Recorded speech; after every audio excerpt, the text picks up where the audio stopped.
സ്വർഗത്തിൽ പോകണോ? അതല്ല, ഫറോവയുടെ പെൺകുട്ടികൾ, ഫറോവയുടെ ഭാര്യമാർ അണിഞ്ഞൊരുങ്ങി നടന്നില്ലേ? ഫറോവ കടന്നു വരുമ്പോ, ഹാമാന് കടന്നു വരുമ്പോ, ഹാറൂന് കടന്നു വരുമ്പോ പെഞ്ചാമരം വീശിക്കൊണ്ട് എത്ര പെൺകുട്ടികളാ സൗന്ദര്യവർദ്ധക വസ്തുക്കളും പുരട്ടിക്കൊണ്ട് തന്റെ ശരീരത്തിന്റെ മാർദ്ദവത്വം വെളിവാക്കിക്കൊണ്ട് ഇതാ അവര് വരുന്ന രണ്ട് വഴികളിലേക്കും പെഞ്ചാമരം വീശിക്കൊണ്ട് അവരെ സ്വീകരിക്കുകയാണ്. അവരോടൊപ്പം എത്രയോ ദിവസങ്ങൾ പങ്കിടുകയാ. അവരിതാ അള്ളാഹുവിൽ നിന്ന് ജനങ്ങളെ തെറ്റിക്കുന്നതിന് ഇതുപോലുള്ള അർദ്ധനഗ്നകളായ പെൺകുട്ടികളെ ഇതാ രംഗത്തേക്ക് ഇറക്കുകയാണ്. പരിശുദ്ധ പ്രവാചകന്മാരെ പോലും നാണം കെടുത്തത്തക്ക നിലയിൽ, അള്ളാഹുവിന്റെ പ്രവാചകന്മാരെ പോലും വേദനിപ്പിക്കുന്ന തരത്തിൽ ഫറോവയും അവന്റെ കിങ്കരന്മാരും പെൺമക്കളെ രംഗത്തേക്ക് ഇറക്കിക്കൊണ്ടല്ലേ പരിശുദ്ധ ഇസ്ലാമിനെ കളങ്കപ്പെടുത്താൻ അവർ പരിശ്രമിച്ചതെങ്കിൽ 21ാം നൂറ്റാണ്ടിലെ സത്യമല്ലേ? പാശ്ചാത്യം തൊടുത്തുവിട്ട ഇന്റർനെറ്റിലൂടെ, പാശ്ചാത്യം തൊടുത്തുവിട്ട വാട്സപ്പിലൂടെ, പാശ്ചാത്യം തൊടുത്തുവിട്ട ഓരോ ഫേസ്ബുക്കിലൂടെ, എല്ലാ ചാറ്റിങ്ങിലൂടെയും ഈ കാണുന്ന സോഷ്യൽ മീഡിയകളിലൂടെയെല്ലാം നമ്മുടെ മുസ്ലിം പെണ്ണിന്റെ മാനം കവർന്നെടുക്കുകയല്ലേ? ഇസ്സത്തോടുകൂടി, സംസ്കാരത്തോടുകൂടി, അഭിമാനത്തോടുകൂടി, അന്തസ്സോടുകൂടി ദുനിയാവിൽ ജീവിച്ചു വളർന്നു വന്ന പെണ്ണ്, വീടിന്റെ ഉള്ളിൽ തന്നെ കഴിഞ്ഞുകൂടിയ പെണ്ണ്, ഇന്നേ വരെ നിന്റെ മുൻ പല്ലിന്റെ നിരകൾ പോലും ആരും കണ്ടിട്ടില്ലാത്ത നിന്റെ പല്ല് ഇന്ന് ഇന്റർനെറ്റിൽ പരിശോധിച്ചാൽ കാണാമെങ്കിൽ എന്റെ പൊന്നു പെങ്ങളെ, അതെങ്ങനെയാണ് സാധിച്ചത്? അതെങ്ങനെയാണ് ഇന്റർനെറ്റിൽ വന്നത്? എത്രയോ സുന്ദരിയായ പെണ്ണ്, അള്ളാഹു നിന്റെ ശരീരത്തെ ആദരിച്ചില്ലേ? നിനക്ക് സ്കൂളിലേക്കുള്ള എല്ലാ സൗകര്യങ്ങളും ഒരുക്കി തന്ന നിന്റെ ഉപ്പ നിന്റെ ശരീരത്തെ വിൽക്കാനല്ല പെങ്ങളെ നിന്നെ സ്കൂളിലേക്ക് പറഞ്ഞയച്ചത്. നീ പഠിച്ച് വലുതാകണം, നീ ബോധമുള്ളവളാകണം, വിദ്യാഭ്യാസ വിചക്ഷണയായി മാറണം. നിന്നിലൂടെ നിന്റെ ഉപ്പയും ഉമ്മയും ദുനിയാവിലും ആഖിറത്തിലും സന്തോഷിക്കേണ്ട ആ ഒരു സന്തോഷകരമായ അവസ്ഥ ഉണ്ടാക്കാൻ വേണ്ടിയാണ് കോടികളും ലക്ഷങ്ങളും ചെലവ് ചെയ്തിട്ട് നിന്റെ ഉപ്പ നിന്നെ ഉന്നതങ്ങളിലേക്ക് പഠിപ്പിക്കാൻ വേണ്ടി അയക്കുന്നത്. ആ സന്ദർഭത്തിൽ നീയാണ് പൊന്നുപെങ്ങളെ നിന്റെ ശരീരത്തെ നീ സൂക്ഷിക്കേണ്ടത്. പർദ്ദയുടെ ഉള്ളിൽ കഴിഞ്ഞ പെൺകുട്ടികളാ, നമസ്കരിച്ച എത്രയോ പെൺകുട്ടികളാ, പരിശുദ്ധ ഖുർആൻ പാരായണം ചെയ്ത പെൺകുട്ടികളാണ്. കുടുംബത്തിൽപ്പെട്ട ആരെങ്കിലും തന്റെ വീട്ടിൽ വന്നാൽ പോലും അവരുടെ മുഖത്തേക്ക് പോലും നോക്കാൻ ലജ്ജയുള്ള പെണ്ണാണ്. ആ ലജ്ജയെല്ലാം കോളേജ് ക്യാമ്പസിൽ വെച്ച് പിച്ച് ചീന്തപ്പെട്ടില്ലേ? നെറ്റിലൂടെ പിച്ച് ചീന്തപ്പെട്ടില്ലേ? ബോയ് ഫ്രണ്ട്സിലൂടെ പിച്ച് ചീന്തപ്പെട്ടില്ലേ? ഒരു പെണ്ണ് ഒരാണിന്റെ മുന്നിൽ നിന്റെ ശരീരത്തിന്റെ ഏതെങ്കിലും ഒരു ഭാഗം നീ പണയപ്പെടുത്തിയാൽ അതവൻ ഒപ്പിയെടുത്തിട്ട് അവന്റെ ക്ലാസ് റൂമിലേക്ക് അവൻ മെസ്സേജ് അയക്കുകയാണ്. ആരുടെ എല്ലാം കൈകളിൽ ആ മെസ്സേജ് കിട്ടുന്നുവോ ആ പെണ്ണുങ്ങളെ, ആ ആണുങ്ങളെല്ലാം ആ പെണ്ണിനെ തിരക്കി വരികയാണ്. അവളുടെ ശരീരത്തിന്റെ ഓരോ മാംസതളങ്ങൾ അവർ ഒപ്പിയെടുക്കുകയാണ്. അവളുടെ ശരീരത്തിന്റെ രഹസ്യങ്ങളെല്ലാം അവൾ നുകരുകയാണ്. അവസാനം അവൾ ഗതിയില്ലാതെ മാനം കെട്ടുപോയിക്കൊണ്ട്, അഭിമാനത്തിന് ക്ഷതം സംഭവിച്ചുകൊണ്ട്, ചീറിപ്പായുന്ന ഏതെങ്കിലും ഒരു ട്രെയിനിന്റെ മുന്നിൽ തലവെച്ചുകൊണ്ട് ഉപ്പാക്ക് എന്നേക്കും നഷ്ടപ്പെട്ടു പോയില്ലേ? ഉമ്മാക്ക് എന്നേക്കും നഷ്ടപ്പെട്ടു പോയില്ലേ? ആ മഹല്ലുകാർക്ക് നഷ്ടപ്പെട്ടു പോയില്ലേ? പൊന്നു പെങ്ങളെ, നിന്നെ പഠിപ്പിച്ച ഉസ്താദുമാരുടെ മുന്നിലല്ലേ നിന്റെ മയ്യത്ത് കൊണ്ടുവെക്കുന്നത്? ലജ്ജയോടെയാണ് ആ ഉസ്താദുമാര് പോലും നിന്റെ മുന്നിൽ കൈകെട്ടി അല്ലാഹു അക്ബർ, അല്ലാഹു അക്ബർ, അല്ലാഹു അക്ബർ, അല്ലാഹു അക്ബർ എന്ന് കൈകെട്ടുന്നത്. അവരുടെ മനസ്സിന്റെ ഉള്ളിൽ നിന്ന് നിനക്ക് വേണ്ടി ആത്മാർത്ഥമായി ഒരു ദുആ പോലും ചെയ്യാൻ അവരുടെ മനസ്സ് അനുവദിക്കുന്നില്ല. അല്ലാഹുമ്മ ഗ്ഫിർ ലഹാ വർഹംഹാ, അല്ലാഹുവേ ഇവൾക്ക് നീ പുറത്തു കൊടുക്കണേ, ഇവളോട് നീ കരുണ കാട്ടണേ എന്ന് നമസ്കരിക്കാൻ വരുന്ന, മയ്യത്ത് നമസ്കരിക്കാൻ വരുന്ന അല്ലാഹുവിന്റെ ദാസന്മാർക്ക് മനസ്സാന്നിധ്യത്തോടുകൂടി പ്രാർത്ഥിക്കാൻ കഴിയുന്നില്ല. കാരണം എന്താണ്? നല്ല തറവാടിത്തമുള്ള പെണ്ണായിരുന്നു, നല്ല കുടുംബത്തിലെ പെണ്ണായിരുന്നു. നിന്റെ ഉപ്പാക്ക് ഈ നാട്ടിൽ പേരുണ്ട്, പ്രശസ്തിയുണ്ട്. നിന്റെ ഉപ്പയെ കണ്ടാൽ കവലയിൽ ഇരിക്കുന്നവർ പോലും, അങ്ങാടിയിലുള്ളവർ പോലും എഴുന്നേറ്റ് നിന്ന് ബഹുമാനിച്ചിരുന്ന ഒരു കാലഘട്ടമാണ്. അദ്ദേഹത്തിന്റെ മകളല്ലേ, അദ്ദേഹത്തിന്റെ ചെറുമകളല്ലേ? എന്റെ പൊന്നു പെങ്ങളെ, നീ എന്ത് നേടി? ഈ കുറഞ്ഞ കാലയളവിൽ നിനക്ക് എന്ത് ലാഭമാണ് ലഭിച്ചത്? അവൾക്ക് കിട്ടിയ ലാഭം അവളുടെ മാനം നഷ്ടപ്പെട്ടു, അവസാനം ആത്മഹത്യയിലേക്ക് പോകേണ്ടി വന്നു. അതാണ് അവൾക്ക് കിട്ടിയത്. അല്ലാതെ വേറെന്താ? ഇപ്പോ വേറെന്താ കിട്ടിയ? പോയില്ലേ? റാഹത്തായിട്ട് മരിക്കേണ്ട പെണ്ണ്, കലിമ ചൊല്ലി മരിക്കേണ്ട പെണ്ണ്, പരിശുദ്ധമായ ഖുർആൻ ഓതി മരിക്കേണ്ട പെണ്ണ്, അള്ളാഹുവിന്റെ പരിശുദ്ധമായ വചനം കേട്ട് മരിക്കേണ്ട പെണ്ണ് അവസാനം മരിച്ചു വീണത് ഏത് കോലത്തിൽ? ആത്മഹത്യയുടെ മുനമ്പിലേക്ക്, എന്നെന്നും നരകത്തിലേക്ക്. സോഷ്യൽ മീഡിയകൾ നമുക്ക് ചെയ്യുന്ന സംഭാവനകൾ അതൊക്കെ തന്നെയാണ്. കഷ്ടപ്പെട്ട് വളർത്തിക്കൊണ്ടുവരുന്ന വാപ്പാക്ക് എത്രത്തോളം ഹൃദയവേദന ഉണ്ടാകും. ആരനുസരിക്കുന്നു? ആരും അനുസരിക്കാറില്ല. അതുകൊണ്ട് മാതാപിതാക്കളെ, നിങ്ങളുടെ മേലും ഒരു ശ്രദ്ധ വേണം. തന്റെ മക്കൾ എങ്ങോട്ടാണ് പോകുന്നത്, തന്റെ മക്കളുടെ പ്രവൃത്തി എന്താണ്, നിങ്ങളും ഒന്ന് ശ്രദ്ധിക്കണേ. ഓരോരുത്തരും ശ്രദ്ധിക്കേണ്ട കാര്യങ്ങളാണ്. നമ്മളും കൂടെ ശ്രദ്ധ ചെലുത്തണം, അല്ലാതെ കണ്ട് പറ്റൂലല്ലോ, അല്ലാതൊന്നും സാധ്യമാവൂല. ഭർത്താക്കന്മാര് ശ്രദ്ധിക്കണം.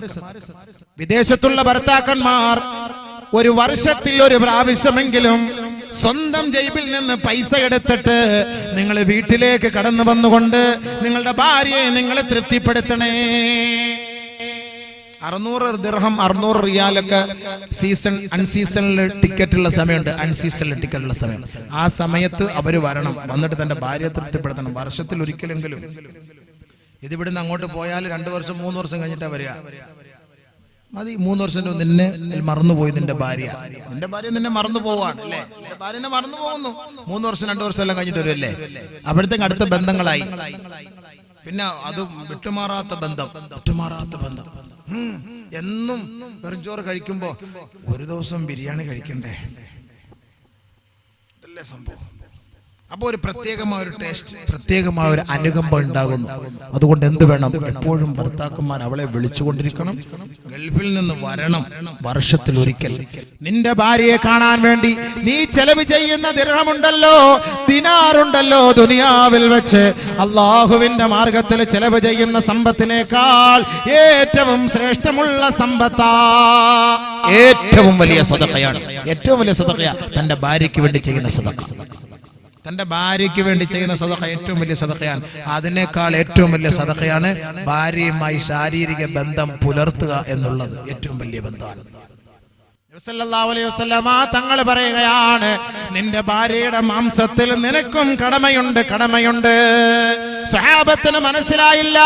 യാ റസൂലല്ലാഹ് വഫീ ബുൽഇ അഹദികും സദഖ. അല്ലാഹുവിന്റെ റസൂല്, നിന്റെ ഭാര്യയുടെ ശരീരത്തിന്റെ ഔറത്തിലും നിനക്ക് സദഖയുണ്ട് എന്ന് ബഹുമാനപ്പെട്ട നബി തങ്ങൾ സഹാബത്തിനോട് പറഞ്ഞപ്പോ അല്ലാഹുവിന്റെ റസൂലിനോട് സഹാബത്ത് ചോദിക്കുകയാണ്, നബിയേ, ഒരാള് തന്റെ ശാരീരിക ഇച്ഛകൾ, ശാരീരിക വികാര വിചാരങ്ങൾ പൂർത്തീകരിക്കുന്നതിന് വേണ്ടിയല്ലയോ തന്റെ ഭാര്യയെ അവൻ സമീപിക്കുന്നത്? അതും സദഖയാണോ നബിയേ? അതും ധർമ്മമാണോ നബിയേ? അല്ലാഹുവിന്റെ റസൂലിന്റെ ചോദ്യം. അല്ലാഹുവിന്റെ റസൂലിനോട് സഹാബത്തിന്റെ ചോദ്യം. പെണ്ണുങ്ങളെ ഭാര്യയെ ശാരീരികമായിട്ട് ബന്ധപ്പെടുന്നത് അത് സദഖയോ? എന്താ നബി പറയുന്നത്? അത് നമ്മുടെ വികാരങ്ങൾ പൂർത്തിയാക്കാൻ വേണ്ടിട്ടല്ലേ? അതിന് സദഖയോ? അല്ലാഹുവിന്റെ റസൂൽ തിരിച്ചു ചോദിച്ചു മറുചോദ്യം. നിന്റെ ബീജമുണ്ടല്ലോ, നിന്റെ ഇന്ദ്രിയത്തുള്ളിയുണ്ടല്ലോ, അത് ഹറാമായ പെണ്ണിന്റെ ഗുഹ്യഭാഗത്തിലേക്ക് വിസർജിപ്പിച്ചാൽ അതിന്റെ പേരിൽ ശിക്ഷയുണ്ടോ സഹാബ? ശിക്ഷയുണ്ടോ സഹാബ? അതുകൊണ്ട് നമ്മൾ നമ്മുടെ ഭാര്യയോടുള്ള ഹക്ക് നിറവേറ്റണം. അപ്പൊ നമ്മളത് പ്രത്യേക ശ്രദ്ധിക്കും. അപ്പൊ അങ്ങനെ ഒരു, അതുകൊണ്ട് എന്റെ സഹോദരിമാരെ സഹോദരങ്ങളെ